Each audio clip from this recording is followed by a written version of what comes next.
And I'm back with This Is Not My House in the middle of the stream. I don't have any memory or knowledge of where I picked up on this game, where I heard about it.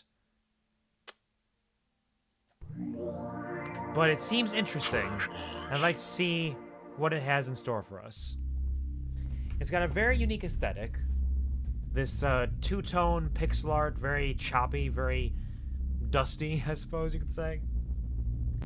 And let's take a look and see where this goes from here. Check out the tutorial real quick. Press the left mouse button or spacebar to progress dialogue. Use the skip button at the bottom of the screen while playing to skip any part of the game you played previously. The beep sound when progressing dialogue is controlled by beep volume in the preferences menu. Text speed can be controlled in the preferences menu. Activate auto forward progression in the preferences menu if you prefer not to click. Choose save or load on the left in the preferences menu to perform either action. Press V to activate or deactivate the screen reader.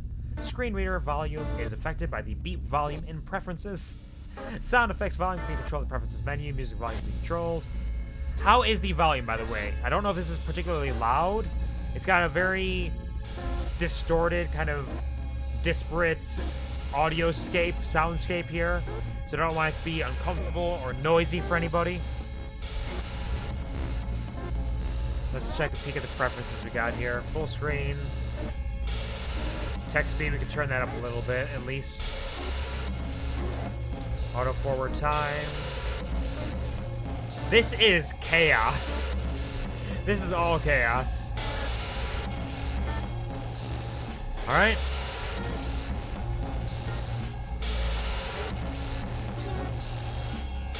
We'll turn it down just a little bit, because it looks like it's kind of loud. I don't know if it is. And if anybody has thoughts about the volume, let me know, because this is a chaotic soundscape for sure. Let's start. Roger always knew if he were attacked, it would happen on the walk from his car to his home. So he readied his house key before stepping out of the vehicle. Keeping it ready as he walked to the trunk of his car. He hangs his groceries from his wrists, keeping his fingers free to open the front door without fumbling. As Roger makes his way to the porch, his eyes start darting between the house's corners. He had read about a young woman being ambushed in her driveway the week before. He tries to put it out of his mind by counting how many steps it takes him to reach the front door. Sound good to me? Thank you, Savage. I appreciate that. Suppose I could turn it back up a little bit if it was sounded good before I adjusted it. Dad's his mom wanted to open TikTok. I forgot that I opened Twitch. I almost started a live stream. Oh, shoot. That would have been wild. That would have been a wild accident. By the way, I did catch a glimpse at the image you did send. And honestly, I could see somebody mistaking that. People who aren't in the know or totally aware of what's going on, I could see somebody thinking, oh yeah, that's probably a crime scene there. I should be good to walk over this way, right? I could definitely see somebody thinking that. You have to remember, not everybody has that full depth of knowledge that you do. People have different circumstances and experiences that allow them to understand things on a different level. So I could definitely see somebody seeing that, like, oh yeah, that's probably like a crime scene over there. Just don't go over that way and go over this way, you'll be totally fine. I could see it. But he can't stop listening for the sound of someone rushing toward him. There's a gentle breeze and the white noise of distant traffic. Roger assures himself he is right to remain vigilant. It only takes a split second for someone to get the drop on you. Steady with the key now. Smooth as fast.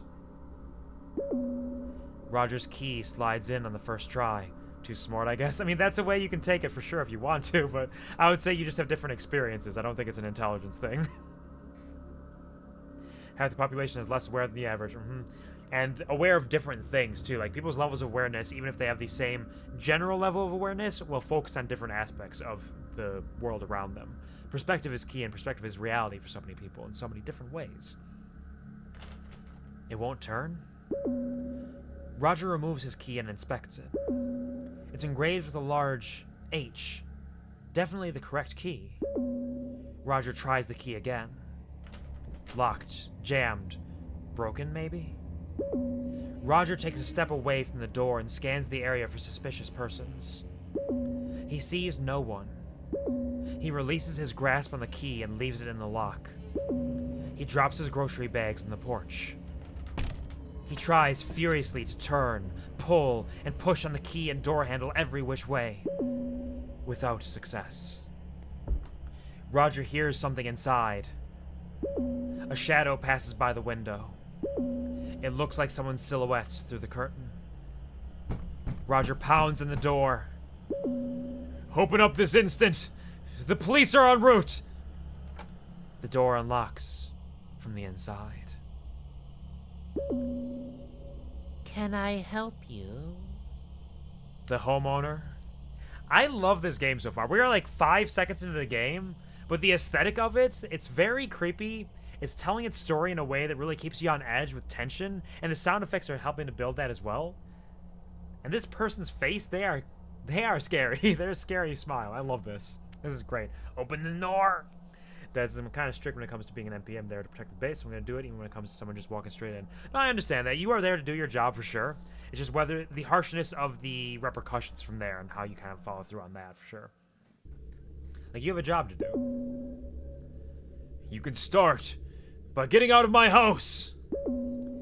This house does not belong to you. Check the deed, lady. A deed is only a piece of paper. One that proves this house is my property. Personal property is a social construct. Those who inhabit a space own it. Take your house back. It's my house, lady. I have a rotisserie chicken cooling off out here. I'll be eating it in my dining room before it's room temp. The homeowner attempts to shut the door on Roger. Roger swiftly jabs his foot between the door and its frame. That's our good boy Roger. Look at him, he's totally fine. The voice you did for her was creepy. Thank you, I'm glad that I'm doing my job, I suppose. Dad says, funny thing is the person I arrested passed by my car, which literally says in big bold letters, military, which is kind of funny in my opinion. Yep. And I can see them thinking like that, oh, that's not related to where I'm going, potentially, or just totally being oblivious to it and not noticing. People can be real blind sometimes, me included, especially on stream. He presses his face into the gap his foot provides. Is Roger the enemy now? Is Roger the monster? I don't think you heard me. Roger shoulders the door wide open. The homeowner stumbles back into the kitchen. You forgot your chicken. Stand your ground. I'll get it when you're gone.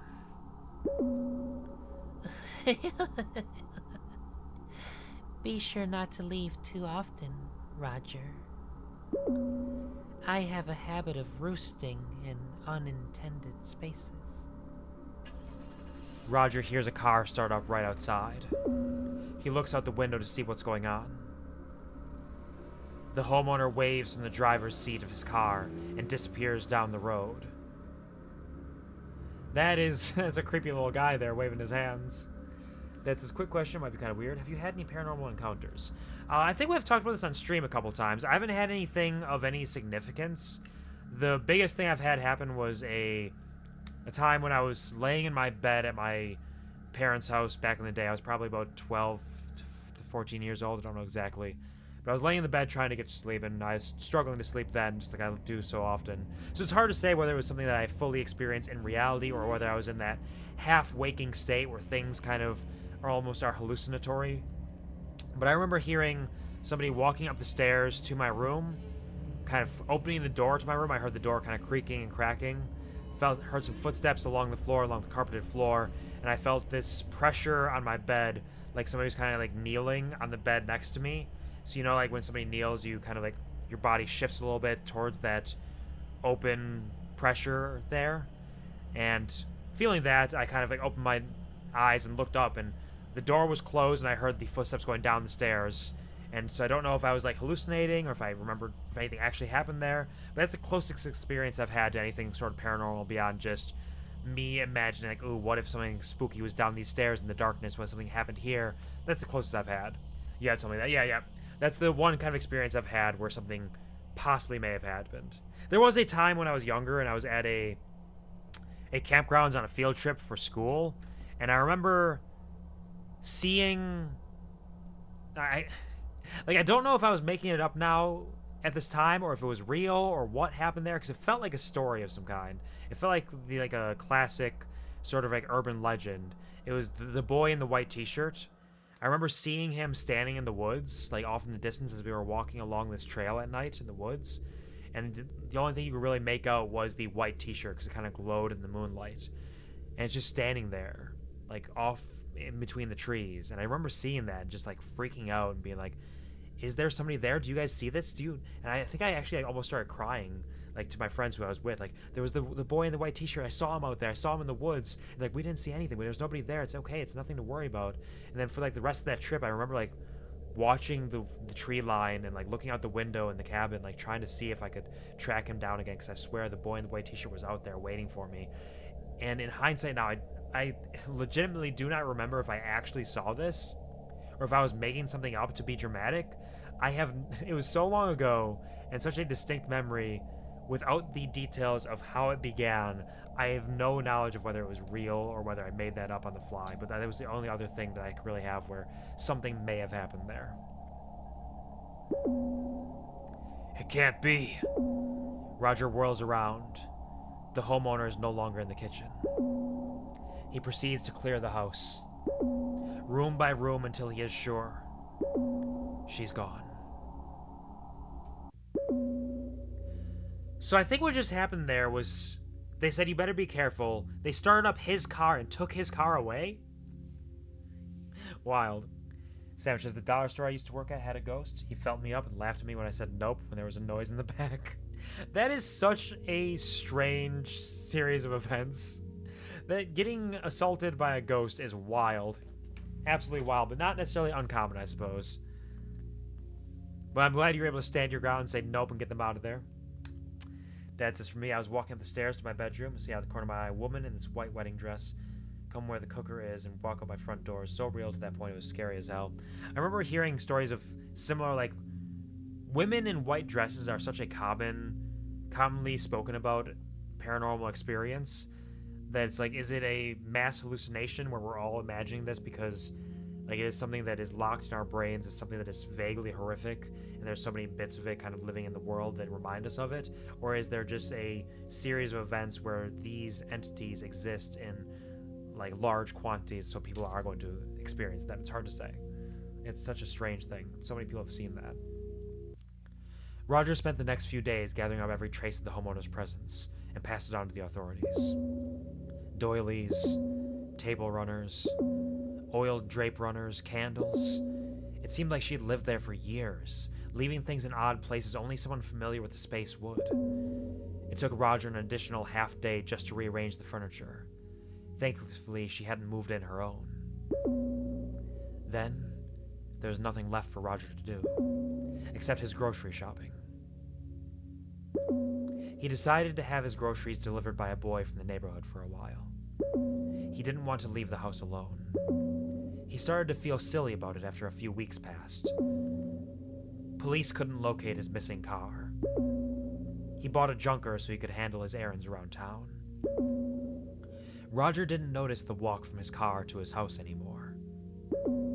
The only thing that worried him is whether or not he could turn his key when he got home. A shadow passes by the window. End credits. Okay, so this is a bunch of like little short spooky things. I like this a lot. This is really, really clever. And the achievement I got there for that section was new anxiety. Like, you've unlocked a new anxiety. It's not the walk from your car to your house anymore. It's now whether or not there's somebody going to be in there. This is a short, simple game, but I like it a lot. I think this is very neat. Here's the credits. Let's go back in and try that differently. Dad said she didn't even turn her head. She just kept walking way straight out my door. She was on a mission. She had a goal in mind for sure. Ah, shit. This second time, I'm not going to skip dialogue right away. I'm going to do it again so we can really get ourselves locked in that mindset of like how this works. Roger always knew if he were attacked, it would happen on the walk from his car to his home.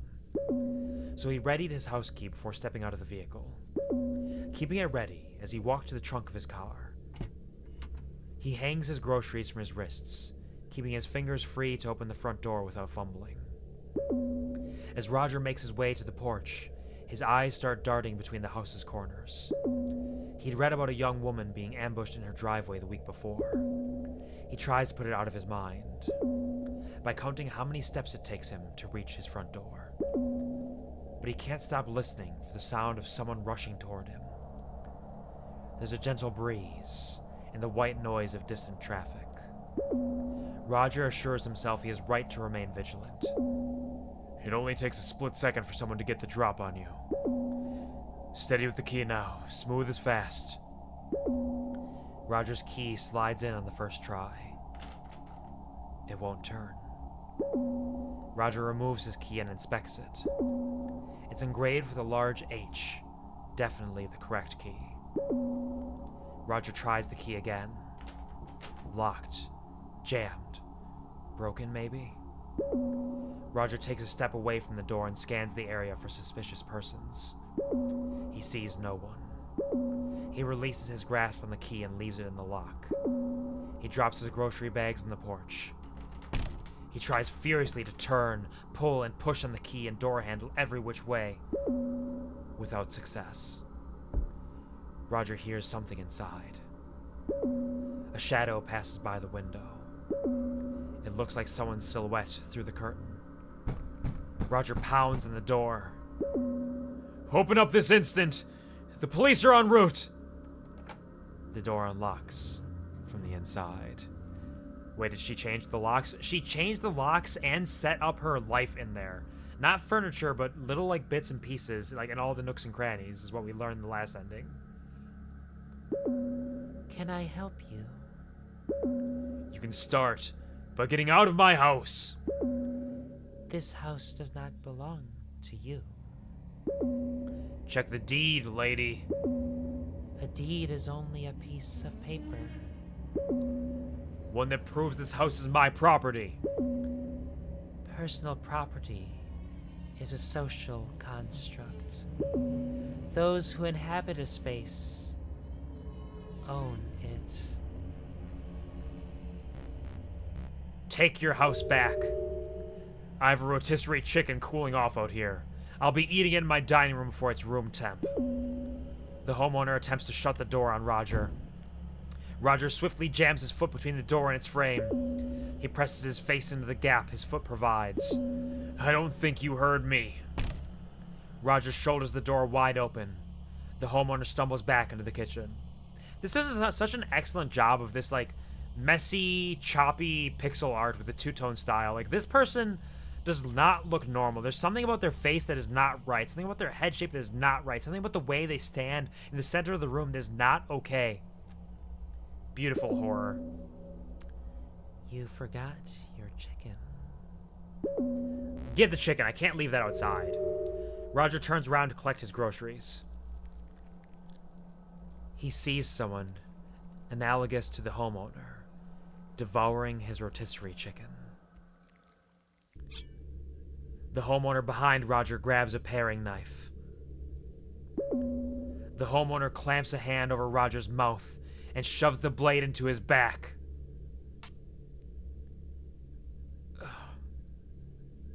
This is good detail here, too. Like, this is clearly, like, a detailed shot of the back. Don't think I could watch anyone else play this game because the voice you do for her fits so perfectly. That's very sweet of you. I'm glad that you think so. I am a voice actor by nature, if not by occupation. I do enjoy it. I think it's a fun time. I may not be a professional, but I have a good time with it.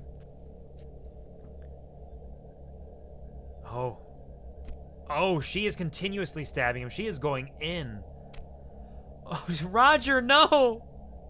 Roger's chicken, it's getting eaten! That's the real tragedy here, is that he doesn't get the chicken. Can't sleep with the lights on. I haven't been able to sleep recently. Yeah, sleep can be difficult sometimes. I definitely have been struggling on and off myself, but that's always my life and times of the work shifts that I have to, like, flip between.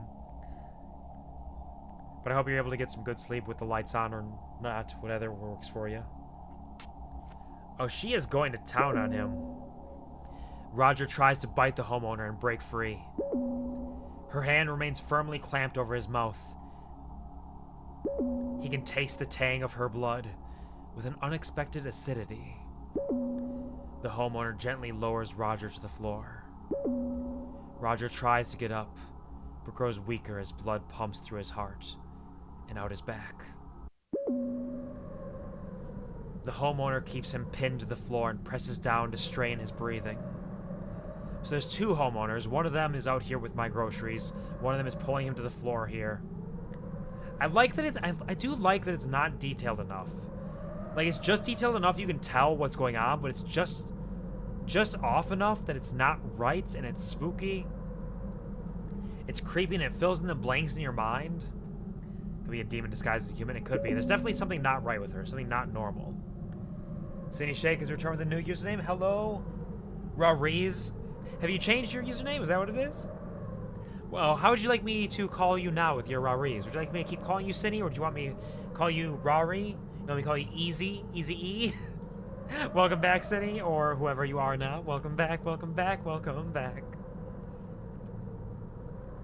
Fucking chicken thieves, can't believe it! Throw the bikes at them! Roger grows tired and slips away into a calm and reassuring dark. The homeowner's analog grabs the grocery bags and carries them inside. It sets the bags on the floor and steals a glance at Roger. We have plenty to eat tonight. There may even be enough to store in the freezer. We'll need to dress and quarter it first to see what there is. Now close the door. I won't tolerate a draft. The homeowner's analog grabs the door and throws it shut. The goings-on of the house safeguarded from the eyes of prying neighbors by a door and some drapes. End credits. Dun dun. I think this is really cool. I like this game a lot. It is short, but I think it has a great impact to each of these little short stories and the way they kind of play out. This is excellent. I hope that this team makes more games. More games like this would be rad. Easy E is silly. You can call me whatever you like, though. All right, I might, shh, I'm talking. I might jump between Easy E and City a little bit here and there. Be a little bit of both, a little bit of column A and column B. Theory is correct. Definitely could be a demon of some kind. Something's not normal there for sure. All right, let's skip ahead to our first decision now. What happens if we let her have the house? Keep the house. I'll take my car and head down to the station. Which car is that? The one I pulled up in. I didn't notice. The only one sitting in the driveway. But, sir, that's my car. What in the hell? Roger turns just in time to see the car he calls his own, reversing into the street. He sees the homeowner wave to him from the driver's seat and disappear down the road. Here, let me help you with that. Roger tries to run after his car, but the homeowner grabs hold of his shirt. She slips it off with one deft sweep. Roger spins around, trying to grab hold of his button down. He feels goosebumps forming on his arms as his nipples harden. Give me my shirt back! No need for these either. Is she gonna rip his nipples off? She stripped him, she did. And the cold air and the thrill of terror makes his nipples harden. He's got a fear erection, this man. But also I forgot to mention this, in the previous ending, the fact that there is the homeowner's analog outside the door means that first ending we got, where they drive away in his car and he turns around and they're gone, it's not that they disappeared from behind him and jumped in his car before he could notice. It's that they disappeared from his sight. But the homeowner was still in the house. The analog took his car, but the original homeowner was still in the house that entire time. Those weeks he spent hiding in his house, afraid to leave, the homeowner was still in there and just waiting for the opportunity to take the house back. They were there the entire time. Frostbite kicking in that fast? Yep. It's real cold out here, like diamonds. No need for these either. The homeowner grabs the hem of Roger's pants and yanks backwards, knocking Roger flat on his back. The homeowner quickly slides off his pants and the remaining articles on his person. Roger lies dazed, with his head pounding from the collision with the porch. Roger wraps his arms around his head and groans. The homeowner glides into the house, slamming the door behind her. Roger pulls himself to his feet. Poor naked boy. She locked him out of his house and took his clothes. He cups his genitals in his hands and tries to keep warm. He shakes from the cold. Oh, this opens up a lot of possibilities here. Naked and afraid. This is very true. That's exactly what he's dealing with. Let's try to break down the door. Roger's a strong man, but not strong enough to break a door down with his bare feet. So instead, he takes a swing at the door's window. He feels something warm and slippery pour down his arm as he fumbles with the deadbolt. He manages to get a grip on the lock and slide it open. Roger opens the door and shuffles inside. He hears heavy footsteps from the floor above. The steps indicate the homeowner is headed for the stairs. Shit. Has she found his shotgun? Roger only had a moment to act. Arm yourself. Roger darts to the knife block in the kitchen, a mere 15 feet away. He yanks out the butcher's knife and wheels around, heading for the stairs. A yellow flash and flecks of cinder. Roger lies dead, practically eviscerated by his own shotgun. His torso's up here, his legs are there, his intestines spread along the floor. His cold, dead eyes in the empty, vacuous hole of his mouth. The homeowner calls the police to report the incident. What is left of the body is labeled a John Doe. It is cremated by the town according to protocol. The local paper released a story about the incident, labeling Roger an unidentified drifter and the homeowner as a neighborhood hero. Some locals caught the story and recognized Roger from the area.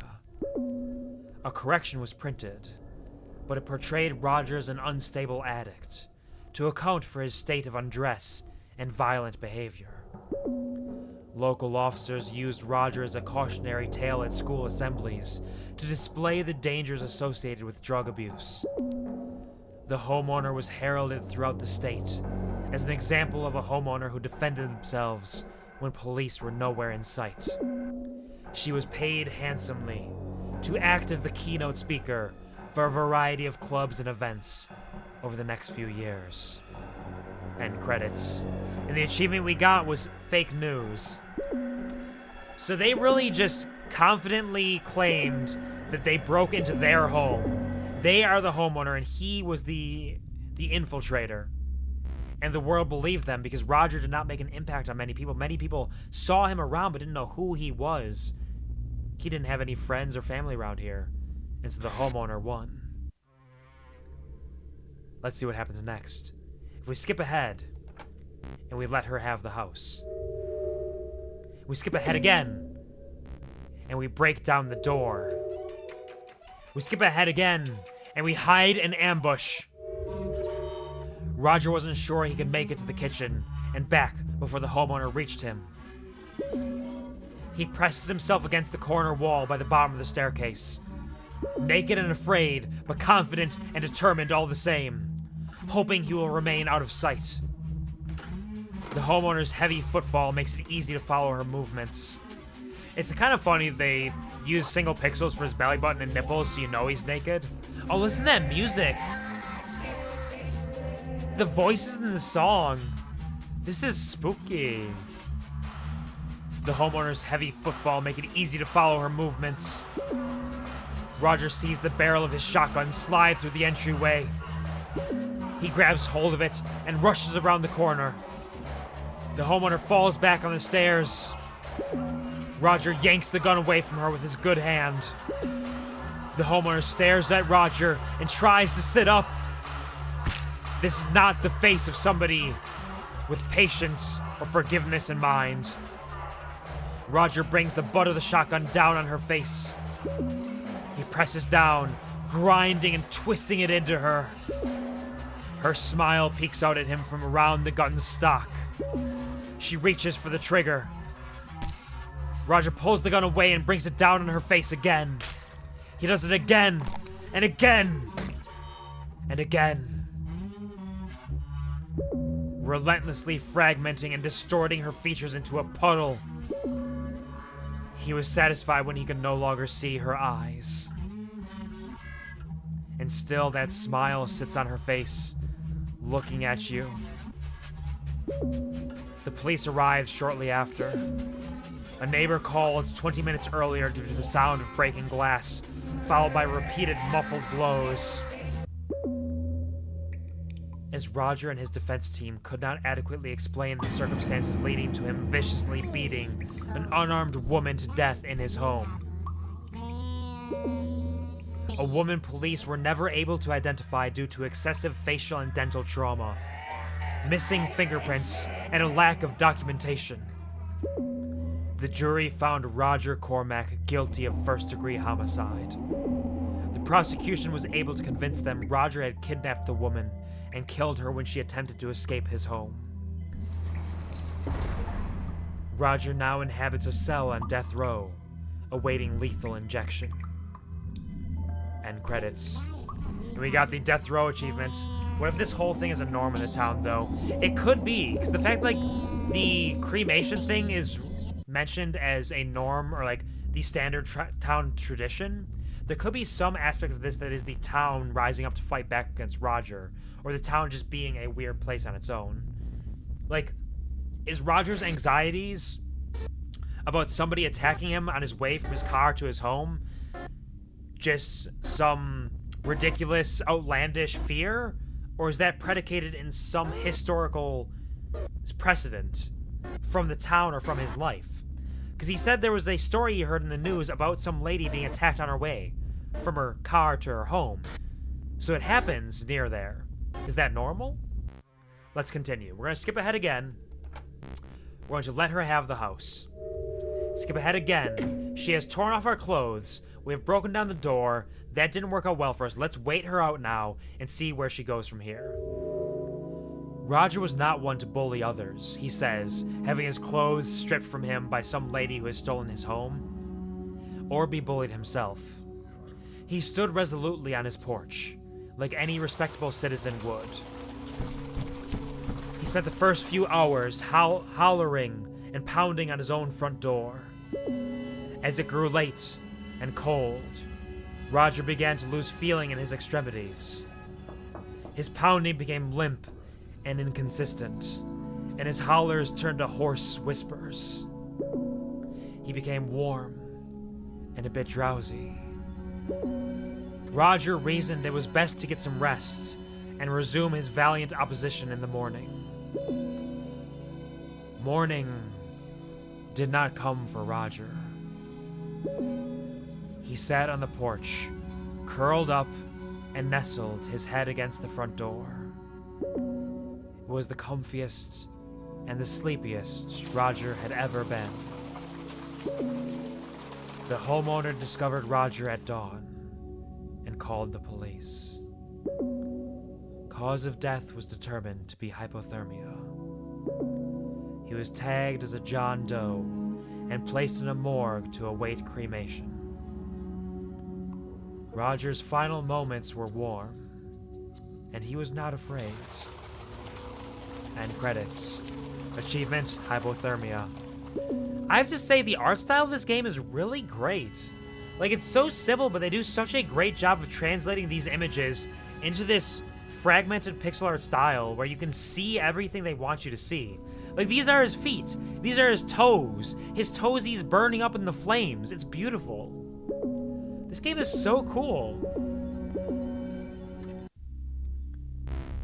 What's next? What do we got next? Okay, skip ahead. Let her have the home. She tears my clothes off. And what do? I seek shelter. We will not die from hypothermia. Not today. With no immediate means of retaking his house, Roger thinks it's best to find somewhere to rest. He takes off into the woods, in search of shelter from the elements. Roger finds a grove just before dark.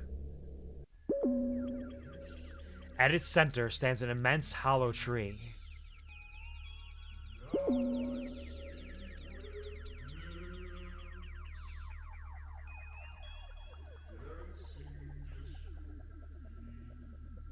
Dancing disco feet?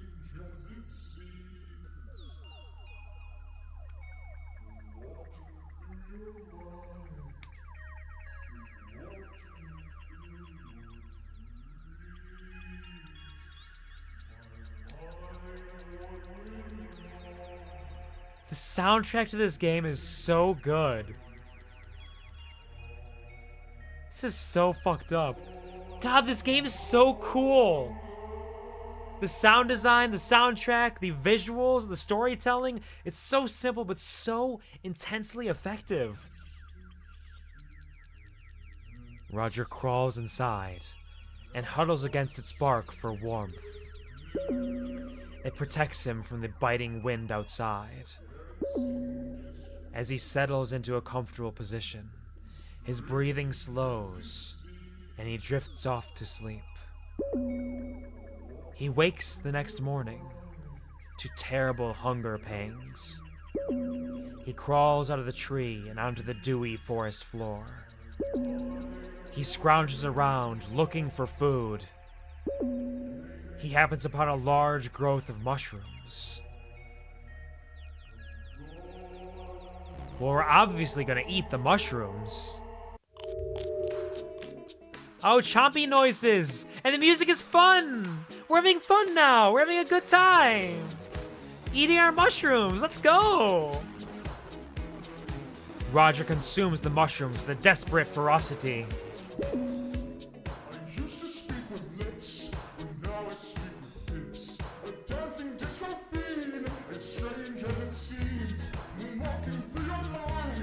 What the fuck is this game?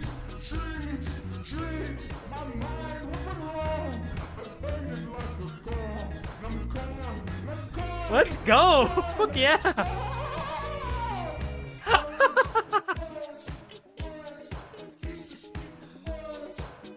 This is a jam too, honestly, this is a bop.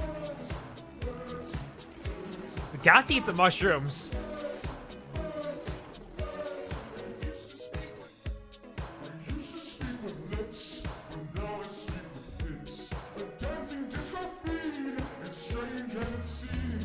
I love this game so much. This is so insane. This game costs $2. This game costs $2 on Steam. This is fucking incredible. Thank you for dancing and headbanging, puppy. They have a bitter taste, but Roger's hunger allows him to chew through it. As his belly fills with the mushrooms, he starts to feel ill. His head begins to spin. His manner of thought shifts and becomes fluid. Roger sees the world around him as a part of him, or he as a part of it. A very small part. A moat. The homeowner was right, in part. Personal property is a construct, but habitation is not a means of ownership. He did not own the immense tree anymore after sleeping in it than he did before knowing of it. The moat merely landed on the tree. In the morning, it came upon some mushrooms and began thinking of the world before itself. So one of the fascinating things about this is, with the full screen image I have, the image is much less clear than it is when it's smaller. So I can kind of make out what I'm seeing on my screen, but when I turn to look at what you guys are seeing, it's a lot more clear to me. You can see Roger there with his face sunken, his arms around his knees, looking all sorts of messed up. Thank all for the boppers. Shroom time! Roger's high as fuck, he is going through it right now. Began thinking of the world before itself. It surrendered itself to the soil, to the cool damp, to the network, forsaking hunger, forsaking words. Words like Roger and returning home. Full ego death. That's the name of the achievement. He reached full ego death here. Roger is nobody. Roger does not exist. Only the world exists, and we are all a part of the world in disparate parts and disparate moments. Which parts we are connecting with at that time. I am one with the network of mushrooms. I have become a fun guy. What a way to go. Sign me the fuck up. Let's go. Let's all become fun guy together. This game is so cool. I love this game so much. How is this only $2? They need to make more games. They better have made more games. It's still cold and he's naked. He is naked, but he's no longer afraid. He has found purpose in becoming one with the universe. So once again, we go back to this. Roger's coming home with his groceries. He's afraid of people attacking him. He comes to the door. The door is locked, and there's somebody in there. They open the door. They say it's not his house anymore. He lets them have the house. Keep it. They tear his clothes off of him. So he leaves to seek shelter. He finds the hole in the tree in the woods. He sleeps the night away, wakes up hungry, but he can't eat the mushrooms. He doesn't know if these mushrooms are poisonous. They're out in the woods. They're out in the forest. Who knows what could happen if he tries to eat them? Don't eat the mushrooms. Roger wasn't sure if the mushrooms were poisonous or not. He didn't want to risk dying for a single breakfast. He let them be. But the fact remained, he was hungry. He sets out for the edge of the forest at a brisk pace. He skulks through the tree line parallel to the road to hide his nakedness. As the forest thins, he ducks into alleys and hides behind garbage cans. I love this image. Little Roger's naked head peeking up from behind the garbage can there. Almost like wrong proportions as well. Is he gonna like go eat a child or something? Does that say naked lunch? Does that say naked lunch? Is that what that says? He smells something on the breeze. It makes him salivate and clench his fists with an aggravated longing. Bright red. Something catches Roger's eye. A fire station. They might be able to help. Go to the fire station. Reason compels Roger to stop at the fire station and seek assistance. He's going crazy. He's going mad with hunger and rage and cold. He knocks on the front door. The man who answers seems unfazed by Roger's lack of dress. Sir, is it possible the station has some clothing it could lend me? Or some food to spare? Got plenty of both. Come on in. Roger's given a baggy t-shirt with the monogram of a defunct company on it, accompanied by some ill-fitting pants. He relaxes knowing he will not be charged with indecent exposure. Terry is in charge of lunch for the station today. He's got a pot of chili going. Might not be appetizing first thing in the morning, but it's what we got. I would appreciate some. Thank you. The fireman nods and hurries back with a bowl of chili and a cold beer. Why does the fireman not have a face? Where's their face? Roger isn't normally one for beer, but it is dark and filling. So if you don't mind my asking, what's got you out in the street with your pecker hanging out? I went out for groceries yesterday. While I was out, some woman broke into my house and changed the locks. I couldn't get back in, and had to spend the night in the woods. But why was your pecker out? You like shopping naked? Now what are you gonna do for us? Oh no! The threat! No. The woman had an accomplice who broke into my car while I was trying to get into the house. I tried to stop her from taking the car, but the woman in the house jumped me from behind when I did. I took a bad blow to the head. She stripped me on the porch, and her pal took off with my car. The fireman scratches his beard. Why didn't you go to the police? It was freezing out and getting dark fast. I didn't know how to find the station. and she took my phone, so I just holed up for the night. Glad you made it. Awfully cold last night. Kinda makes it our slow season. I'm just glad I stumbled onto this place. The brick facade helps it stand out. You got any kind of documentation to prove you own that house? Of course. I have the deed in a safety deposit box. But I need my ID to get it. And that bitch took my pants, with my wallet still in them. You think she's still in the house? Or took off in the car with her pal? She had no intention of leaving. I can tell you that. That settles it then. I'll get the blues on the horn and get this sorted out for you.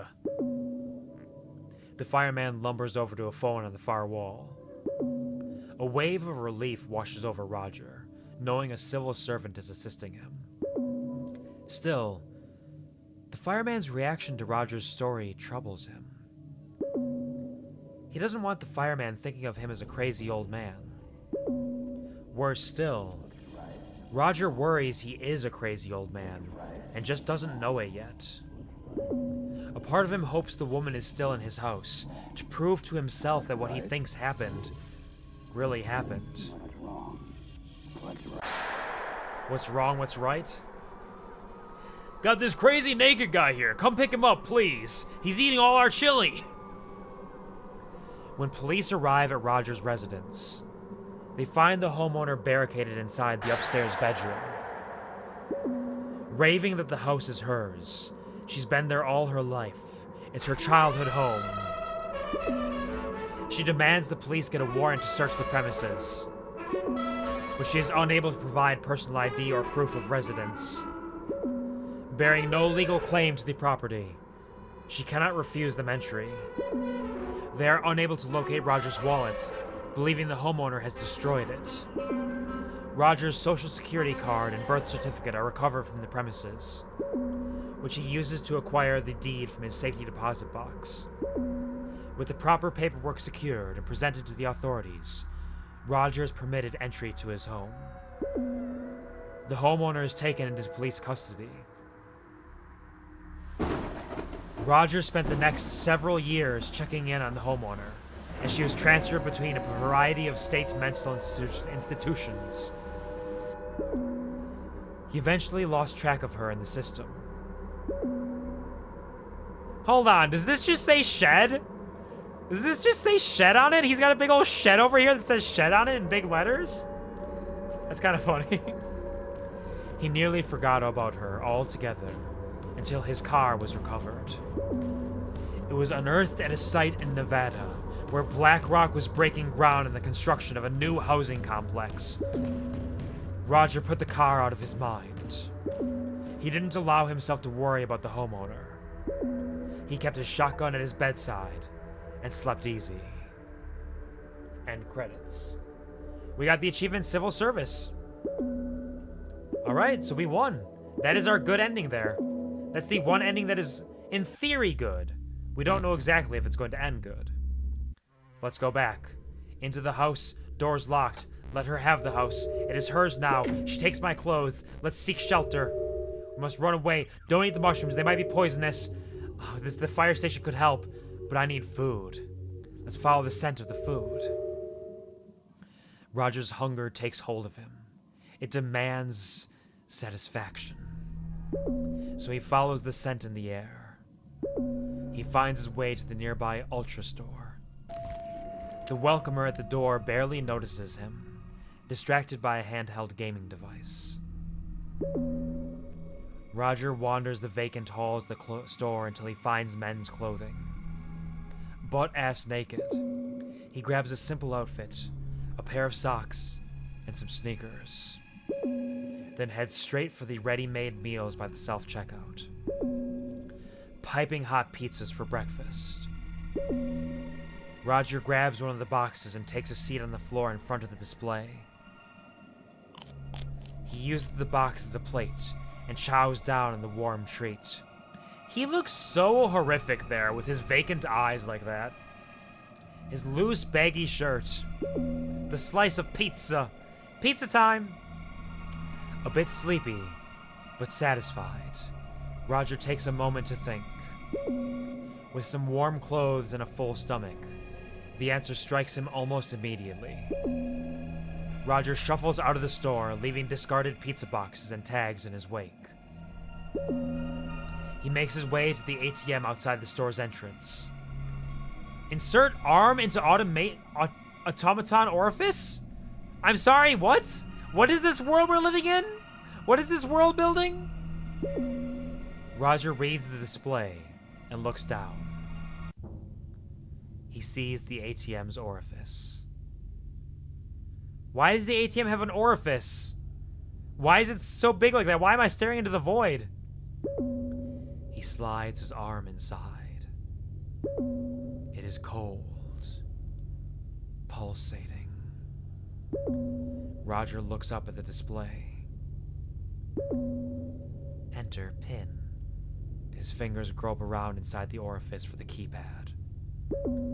Roger feels the raised shape of the numbers on the keys. He pokes his pin into the pad. Collect funds. The ATM produces his funds. Roger pays for the clothes and pizza while checking out some additional supplies. Roger had never committed a criminal act. He was distressed to discover how easy it was. Why is there an A over here? Why is there an A on the house? What does that mean? And is this the homeowner up here in the attic? Staring out the window, maybe? At his own house, in broad daylight. No one paid any attention as he hooked a hose up to the gas tank outside of the house. No one batted an eye when he broke the kitchen window or ran the gas tank's hose through it. Not even when he threw the lit Zippo inside. The neighborhood only took notice when they heard the results. The fire department was first to arrive on the scene. Roger was impressed by their response time. Thankfully, their investigative abilities left much to be desired. They declared the fire a natural accident caused by a gas leak. Roger was able to claim the full amount on his insurance policy and used the money to buy a home closer to his grandchildren. End credits. And we got the achievement Arsonist. So he has grandchildren as well, and their faces are just as creepy and non-distinct. Alright. We'll keep moving. Skip ahead. Let her have the house. I missed it. What happened? He went to go get food at the grocery store, got some clothes, food, opened up the ATM. The ATM required him to place his arm into the automaton orifice, which he did. He said it was cold and pulsating. He hit the buttons in order to get money from that. He used that money to buy the clothes, buy the pizza, buy some extra artifacts, and he said it was surprised him how easy it was to commit crimes. He led a hose from the outside gas tank outside his house into the kitchen window, which he broke, and he threw a Zippo inside and exploded the interior of his home, which he then was able to get insurance money for and move back to a different place so he could live closer to his grandparents or grandchildren. This game is insane. Let her have the house. We did seek shelter. Now we're gonna find help. Driven by the belief he cannot resolve the house theft on his own, Roger runs off to go find help. Go, Roger, go! Running down the road, he spots a police cruiser on patrol. Roger begins wildly flailing his arms and calling out for the vehicle to stop. The cruiser comes to a halt, and an officer steps out from the passenger side. Roger sprints towards him, shouting, attempting to explain his situation. The officer enters a defensive stance and draws his weapon on Roger. Look, here's good old naked Roger here. His muscly back, and there's the police officer there holding their gun out. And that must be their car here with the headlights. Roger freezes in place, thrusting his hands into the air. Don't move! Hands! Let me see those hands! They're up. I'm cooperating. Suspect is uncooperative. I'm cooperating. What am I a suspect of? Turn around! I said turn around right now! Roger complies. Walk backward toward me! Roger walks backwards toward the officer. Not so fast! Roger stops in a lethal game of red light, green light. Did I say stop? Roger does not speak, and he does not move. He does not want to alarm the officer. Come on! Hurry up! Roger very slowly walks backward towards the officer. I said slowly, not slow motion! Pick up the pace! Roger does not hasten his pace, preferring to aggravate the officer rather than do something that could be seen as threatening. That's it! The sound of the officer's thudding footsteps draws near to Roger. Roger hears cuffs being readied behind him. He feels the cold metal press against his wrists. The officer thrusts Roger against the hood of the car. Roger can feel the cuffs tightening further, cutting off circulation. Please, officer, I'm cooperating. The officer yanks Roger off the hood, steering him with the chain of his cuffs. The metal digs into Roger's wrists as he fails to anticipate the officer's movements. The officer pushes Roger into the back seat and slams the door. The officer quickly climbs into the front seat and jumps on the radio with dispatch regarding Roger's arrest. Roger's naked body wriggles for several minutes against the leather in the back seat while he attempts to sit up. The officer brings his fist down on the car's dash. Keep it down back there! A few tears stream down Roger's face in the dark. The tears make him feel ashamed, but he cannot suppress how angry and helpless he feels. Please. Someone has broken into my house. Look, we're passing by it right now. Just pull over. The old someone stole my house routine. Save it for the judge, junkie. I'm not a junkie. I'm a senior citizen and I need help. You don't see many elderly junkies, huh? What are you talking about? The officers sit in total silence as they cruise toward the station. Roger sits back and tries not to exacerbate the situation further. So you're telling us that you went out shopping and returned home to find your locks were changed? That's right. Then I started pounding on the door and some strange woman answered. Strange? How? What do you mean? She stole my house! Right. What is it that made her strange to you? How calm she was about it all. Like I was a perfect stranger. Like she belonged there. The officers glance at one another. So you found your locks changed and a strangely calm and comfortable woman at the door? Yes, but she was in my car as well. So she left your house? No, she was in the house. And I turned around and saw her driving away in my car at the same time. A pair of twins, maybe? They were her! In the car and the house. All at once. So what happened to your clothes? She took them. Right there on the porch. When I turned to see the car taking off, she slipped my shirt off. Without you even asking? The officers snicker while sharing a look. It's not funny. It's not funny! I was assaulted! Sir, if a woman came up to me with a smile and asked me for my clothes, I wouldn't report her. She knocked me down and ripped off my pants. All right, sir. How much have you had to drink this evening? Not a drop. So you're telling me you tried to get into someone else's house in a confused state, thought you saw two of the same person, and wandered to the streets naked? But you haven't had anything to drink? That's not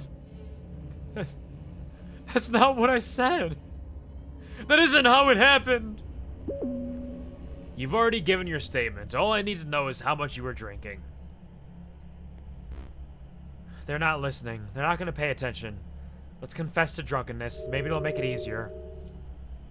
Roger hangs his head in his hands. You're right, officer. I've had a few too many tonight. I don't know what I'm saying. It's all right, old-timer. Just be glad it's not dementia. I'm very grateful. Well, you can spend the night in the drunk tank, and we'll release you in the morning. Thank you, officers. Roger spent the last few hours of the evening resting on his cell bench. It was a rigid and uncomfortable, but Roger had learned to deal with discomfort in the service. True to his word, the officer released Roger first thing in the morning. Roger received a pair of sweatpants from the Lost and Found to replace his jumpsuit. He had no phone or wallet, and no idea what direction his house was in. He had never been downtown, and didn't know how to find his way out. He focused on finding shelter and food. He spent each day meeting his fundamental needs. Most passers-by refused to look at him. The rest were too frightened by his appearance to speak with him. Everyone kept a safe distance from him. He faded into the crowds and entirely out of memory. End credits. Fuck those cops. Yeah, this system absolutely failed Roger there. 100% absolutely failed him. Poor old guy. We got the vagrant ending this time. I can't believe this. Roger deserves better than this. Let's see if we can get it for him. Skip ahead. Lady in the house. Average police interaction. Average police failing to meet the needs, freaking out. That was not somebody who had the strength of mind to perform their duties. To immediately freak out upon somebody who is fully cooperating. Terrible and far too real, honestly. They'll never try not to twist your words. They can There are those who will do the right thing, but there are far too many times where the abuse of power and their own fear and insecurities can play into how they interact with people. Way too many stories of that happening. Let her have the house. She's torn my clothes off. Let's go find help. Police, please help! They did not help. I'm sober. I swear, I've not had a drop to drink. I was not drinking. It's true what I said. Every word of it. Put a note that the subject is not cooperating, and we haven't been able to positively identify him. My name is Roger Cormack. I've already told you that! Sir, you'll be transferred to a new facility in the morning. You can explain the situation to them. What kind of facility? The kind that has the resources necessary to help someone like you. Oh dear God. Roger spent the remainder of his life being shuttled between state mental institutions. None were able to properly identify what ailed him. Without a diagnosis and treatment plan in place, they were unable to release him. He raved about the woman who stole his house and his car. The staff learned to tune out his ravings as they did with all the other patients, content to consider his ramblings those of a madman. Unspecific nonsense that you can hear pressing your ear to any patient's cell door. End credits. We got the forced wellness ending there. Yeah, the system failed him in every possible way there. Let's check. Do we have all the achievements? Or are there new ones? No, we've gotten all the achievements. We've gotten all the endings for This Is Not Your House. We got sent to the cuckoo house. That was so cool. That was so absolutely cool. Program contains free software. Help, no. Let's find their Twitter account. Eyes Trash? Is that who made the game? Let's go to the store page here. Trash Eyes is the publisher. No, this is the only game they've made. When did this come out? Oh, okay, this came out in August of 2024. So this is like brand spanking new. This came out less than a month ago. Holy fuck, Roger. He had a rough go of it. So yeah, this is these people's first game. Came out about a month ago. We are on the cutting edge. We are on the ground floor of this game. I have no idea how I learned about this. I have no memory of where I learned about this. It has very few reviews on Steam too. It's only got 31 positive reviews on Steam. Somebody gave it a negative review because the story doesn't hold up very well. Fuck off, buddy. This game's rad. That was super cool. For being as a short a game that is, for only $2, that had so much going for it. Each ending, each story, and the way it kind of built up was terrifying in different ways. Like, the whole police side of it was like the horror of social constructs and society itself, whereas there was the horror of the unknown and the lady themselves. Like, Roger was failed every which way. There was one good ending for Roger here. Only one good ending. But I think my favorite ending, my two favorite endings actually, are the first one we got, where we take the house back, which seems like the most simple ending, but then with context later, we understand that the lady was in the house for all of those weeks just waiting for him to leave again. The implications of that ending are so horrifying. I love that. And then the total ego death ending, where he eats the mushrooms and just loses complete sense of himself and just becomes one with the universe. That was such a cool game. I am so satisfied with that. That was great. All right, with that, we have beat the casting of Dr. Frank Stone Ocean today, as well as This Is Not Your House. It's a little bit of a shorter stream today, quite a bit shorter than my Saturday streams tend to be, but I do have some stuff I can work on later this evening, and I do have some dinner to get, so I think I'll probably end this here, actually. Sorry that it was a short stream. I hope you still enjoyed the ride. I hope you enjoyed the little adventure we had here. Do I want to send a raid out? Let's see. Yeah, let's send a raid over to... Khan is doing ASMR.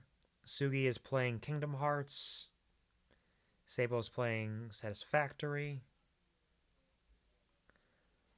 I wonder if there's anybody playing this game right now, actually.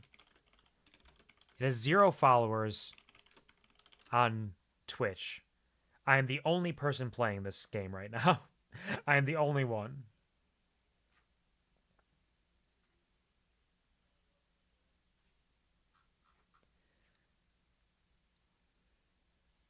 Let's send a raid.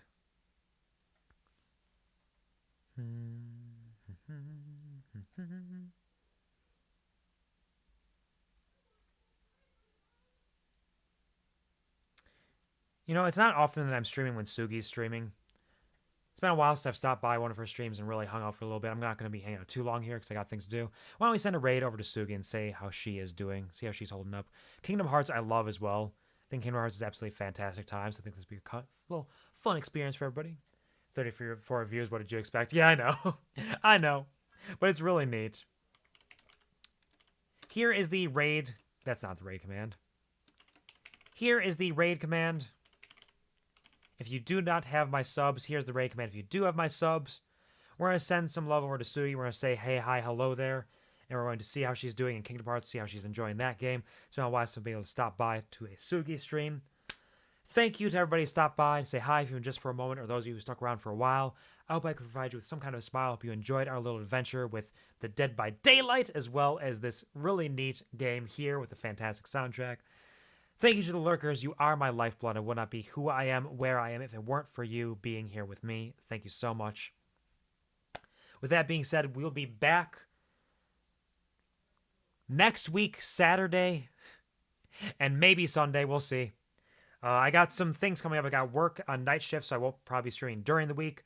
And I have a friend visiting me, actually, the following week, so I might not do many streams during that week because I'll be hanging out with them a little bit. We'll for sure have a stream on Saturday, maybe a short stream on Sunday, and we'll kind of see where we go from there. So keep an eye on Twitter if you want to see things as I announce them. Keep an eye on my YouTube channel if you want to see me uploading bunches of stuff there on old stream VODs in the Kuv archive. Whatever you'd like, it's all there. Goodbye. Absolutely. Take care, Lionheart. And with that all being said, never forget, I love you, and I'm proud of you. And I'll see you again in the near future, even if it's not immediately. Thanks. Me too. What about now? It's time to rock with the biggity back bumper. What about now? It's time to rock with the biggity back bumper. Bump to the bump to the bump to the bass. Bump to the bump to the bump. Bump to the bump to the bump to the bass.